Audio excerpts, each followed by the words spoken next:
Last fall, I pulled 103 pounds of fresh ginger out of a single raised bed in Black Mountain, North Carolina. Zone 7A, mountain clay, no greenhouse heat, the whole crop. Started from one grocery store root I bought for $1.19. Now, every extension publication I have read in the last 20 years says you cannot grow commercial scale ginger north of Florida. The post-war USDA classified it as a tropical-only crop in 1948, and that recommendation never changed. I tested it anyway. What I found was that the tropical-only framing was built around commercial field conditions, not home gardens. Stay with me to the end because there is one timing move, a specific week of the year I shift the rhizomes, that doubled my yield the season I figured it out.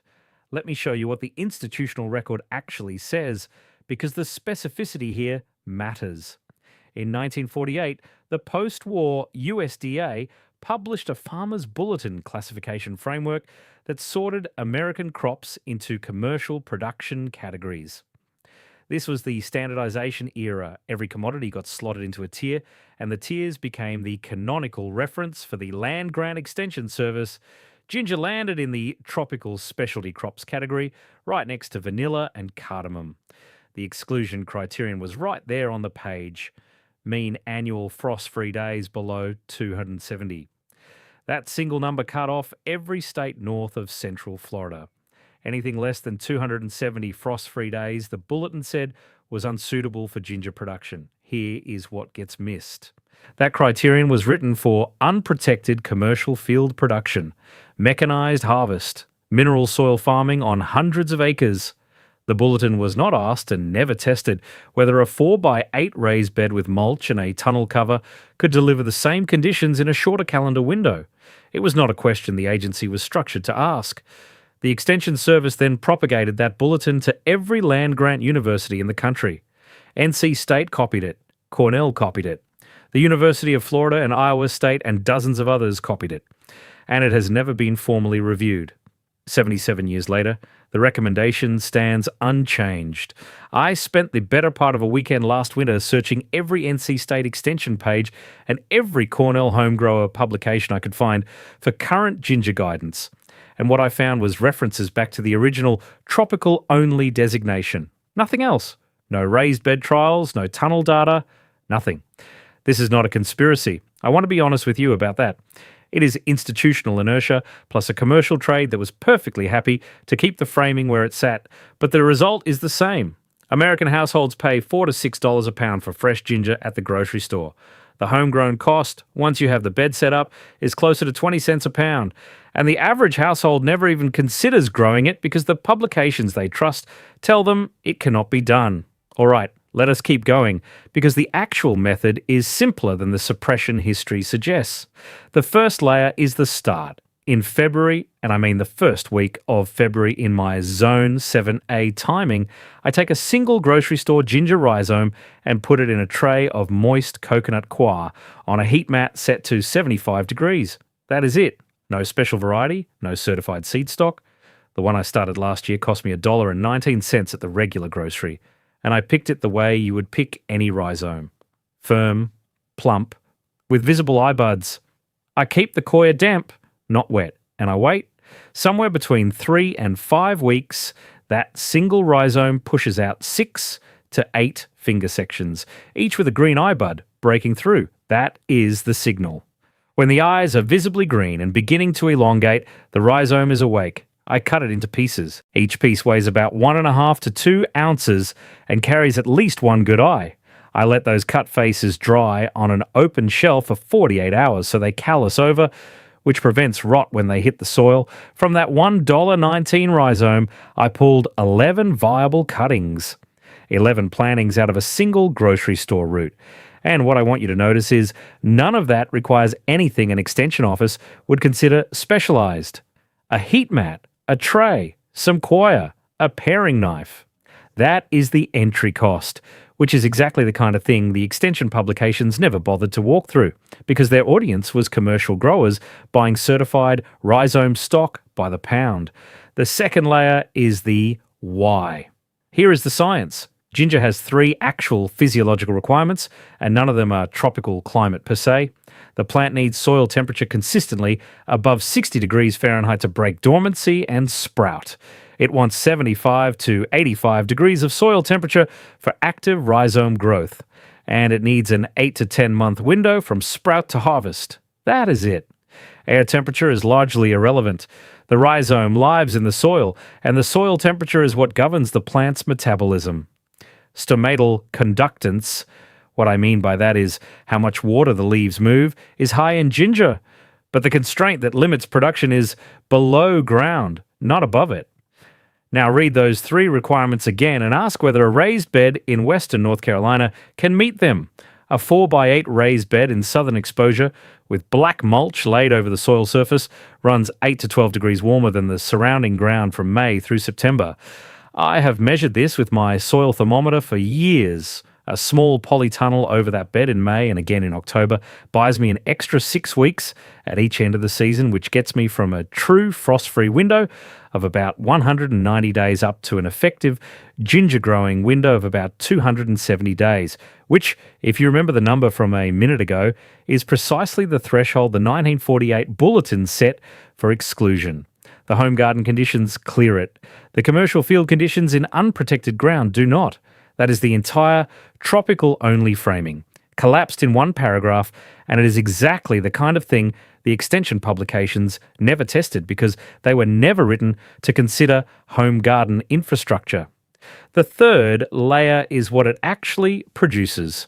I transplant the calloused cuttings in the first week of May once my soil thermometer reads 65 degrees at a 4-inch depth, not before. The eye faces up. The piece sits 2 inches deep, and I space them 8 inches apart down the bed. I have my pH dialed in at 6.2. I limed it up from my native mountain clay baseline of 5.4 over the course of several seasons. Drip irrigation runs at roughly 1 inch of water per week, more in the July heat. Shredded leaves go down as deep mulch once the shoots are 6 inches tall. From that point on, the bed is largely hands-off until late summer. Harvest starts in late September, when the outermost leaves begin to yellow, and runs through the first hard frost. My average first hard frost in Black Mountain is October 28th. From those 11 plantings, from $1.19 grocery root, I pulled 103 pounds of fresh ginger across the bed last fall. I weighed every harvest.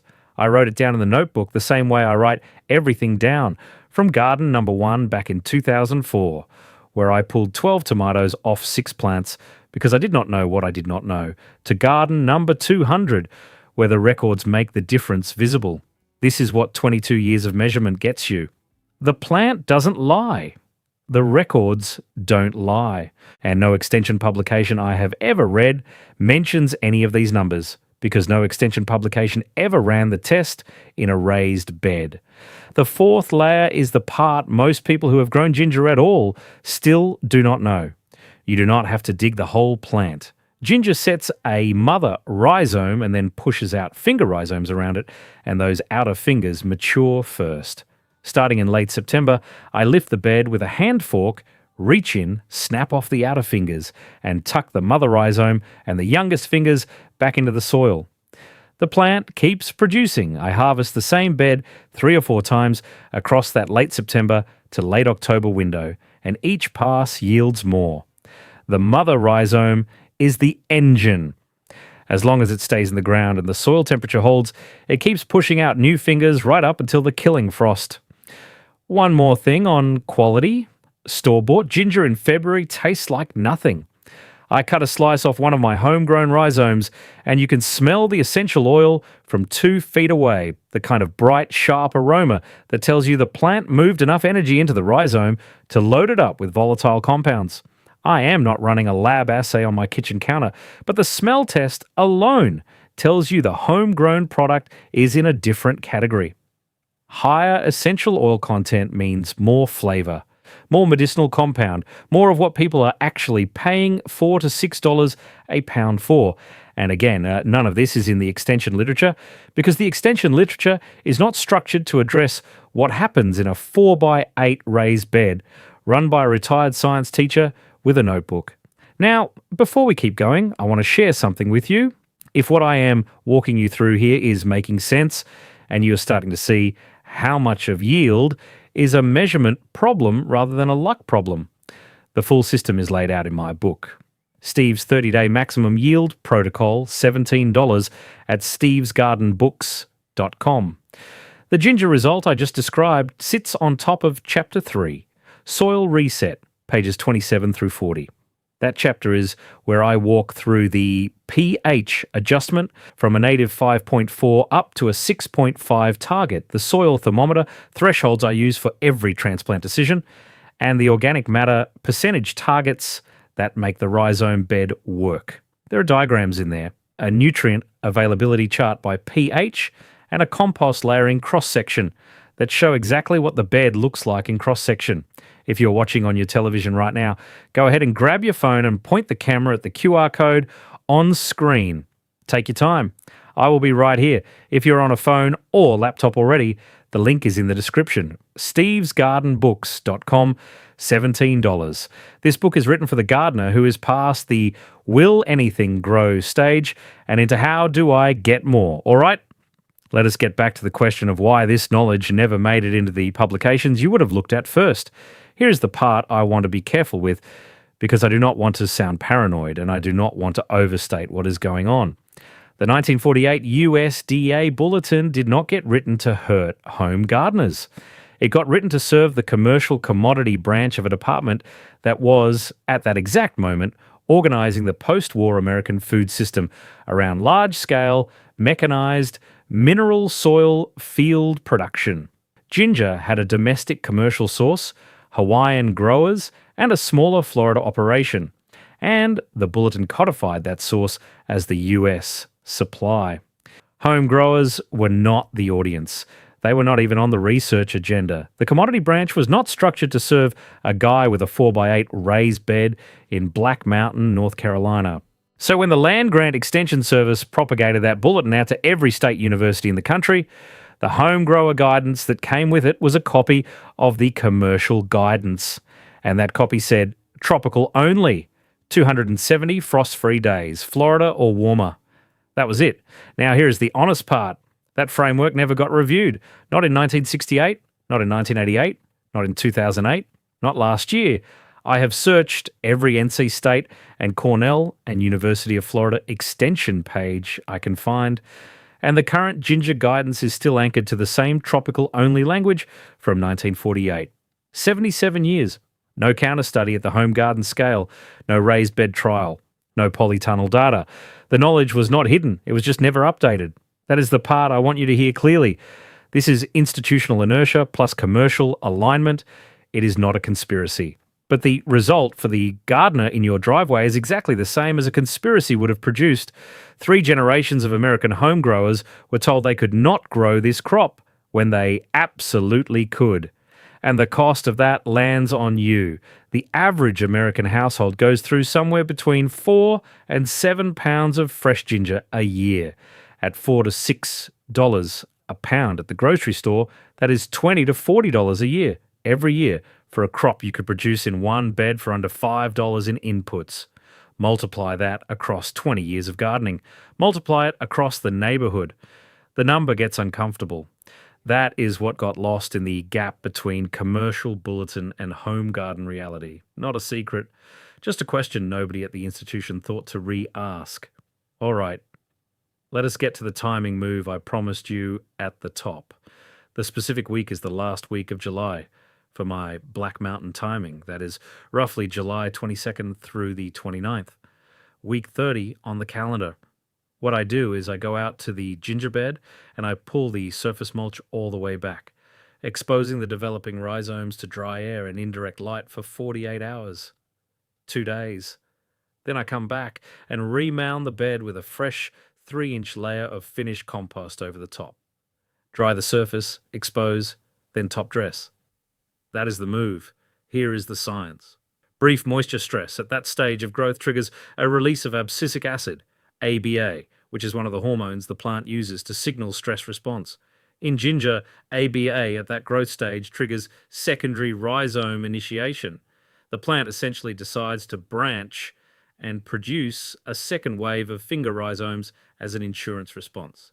Then the compost top dress hits those new initiation points with a calcium and potassium pulse exactly when the new fingers need it. I discovered this by accident. Summer of 2022, I had to leave town for a long weekend in late July, and I did not get back out to the bed for almost 5 days.